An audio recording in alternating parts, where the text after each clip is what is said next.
We also are going to be asking that our hospitals restrict the numbers of people who are visiting the patients, and also encourage them to use masks as they visit the patients in the hospitals. This is all to try and say we're dealing with this issue. At a certain point, I'm sure the ministers will be able to talk about the engagements with the transport sector. The ministers will also talk about the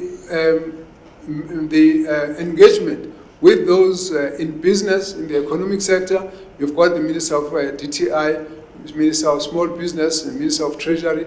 All of them are here. They'll be able to share some of the ideas about what we're going to be doing as we move into the future. All we're calling for is that all of us need to work together, united as South Africans, to face a common adversary, which is a virus that is rampaging all over the world, but those countries and those nations that have been able to defeat it have been able to work together. We've seen the cases in South Korea where 60% of the cases that are referable for testing actually emanate from an experience of one church that actually was convened in Daegu. And so we must say that the decisions that the President and the Cabinet have not taken them lightly. It's important for us to be upfront to say it's going to be difficult, but we'll make it.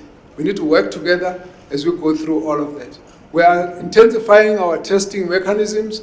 We have actually said that we want to increase capacity for testing. We have asked the laboratory services to work together, the public and private. I met them on Saturday. They need to operate as one system. Doesn't matter who owns which laboratory system. At the end of the day, everything gets coordinated by the National Health Laboratory Services.